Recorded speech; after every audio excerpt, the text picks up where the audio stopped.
I trusted him. That was my first mistake. His name was Ryan Cole, the kind of man people believed in before they understood him. Confident, sharp, dangerous. And me? I let him into my life. That was my biggest mistake. 5 years ago, we met in a small startup office in San Francisco. I had nothing back then. No money, no connections. Just an idea. An algorithm that could predict market trends before they happened. It wasn't just code. It was my future. Ryan saw it once, and he knew. "This is big," he said, leaning back like he already owned it. "You build it, I'll make the world see it." And I believed him. Then there was Emily. She stayed when things were hard. Late nights, empty bank accounts, broken builds. She was there. Or at least I thought she was. And then there was someone else. Someone I never really noticed. Sarah. Sarah sat in the corner of the office. Quiet, focused, always working, always watching. I didn't think much of it back then, but she remembered everything.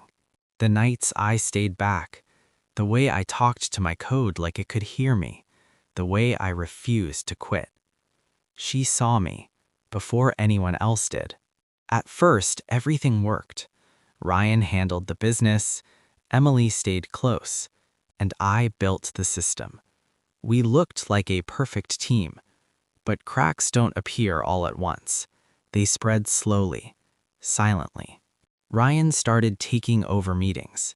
Investors listened to him, not me. And Emily, she started changing too. Less present, more distant. I noticed, but I ignored it, because trusting them felt easier than questioning everything. Until the night everything broke. It was raining.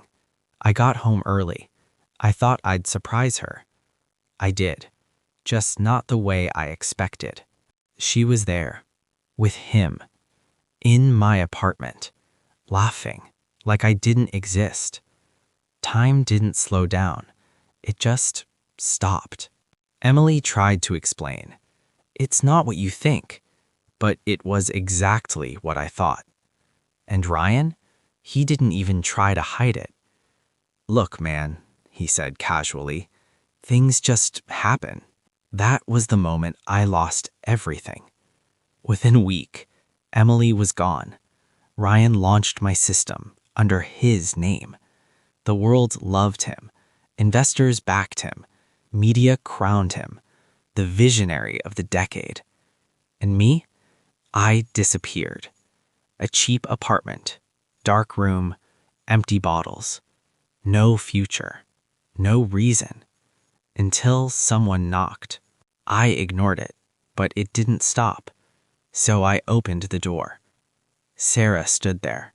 She looked at me for a long moment, not with pity, not with judgment, with something else, something I didn't understand yet. "You look like you gave up," she said. "Because I did," I replied. She walked in anyway, opened the curtains, let the light in. "No," she said quietly, "you forgot who you are." I laughed bitterly. "I lost everything." She shook her head. "No, you lost people who were never yours." That hit differently. Then she placed a hard drive on the table. "I've been watching," she said. I frowned. "What?" "Not like that," she added softly, a small, almost embarrassed smile. "I mean, I saw you before anyone else did." Silence. "You were always the last one in the office," she continued. "Everyone else treated it like a job." She paused. "You treated it like it was your life." I didn't know what to say.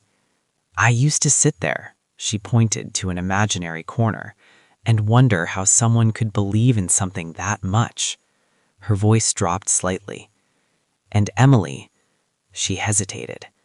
"She loved the version of you that was going to win." My chest tightened.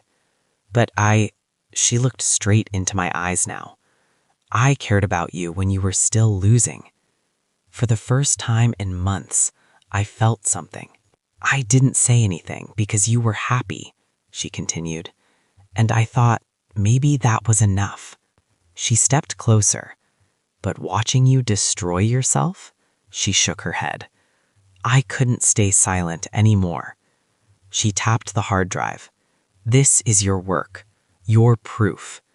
Then softer. And maybe this is my chance too. To stand next to you, not behind you, not invisible, with you.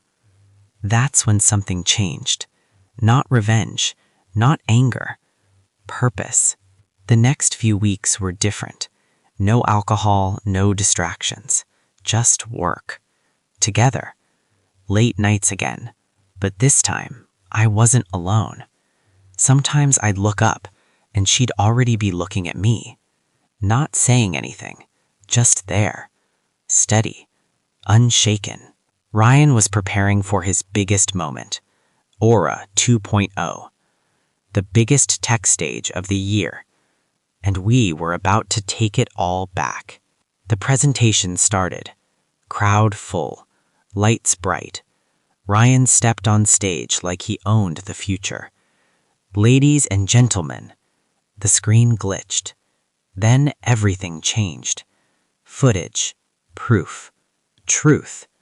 My voice, my work, my system. And then, me, walking onto the stage. This was never yours, I said calmly. Ryan tried to fight it, but truth doesn't argue. It exposes. Everything collapsed, right there. And when it was over, I didn't feel anger. I felt free. Outside, Emily came to me. Tears, regret. I'm sorry, she said. I looked at her, then at Sarah, and for the first time, the choice was easy. I'm not going back, I said. I reached for Sarah's hand. She froze for a second, like she didn't expect it. Then slowly, she held on. A year later, we built something new, together. Not just a company, something real. One night in the rain, we saw Ryan again, broken, alone. Please give me another chance, he said. I looked at him, then shook my head. I already did. I walked back to the car. Sarah was waiting. She didn't ask anything, didn't need to.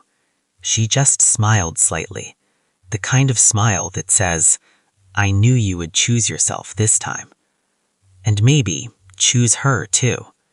We drove away, because sometimes losing everything is the only way to find what was always real.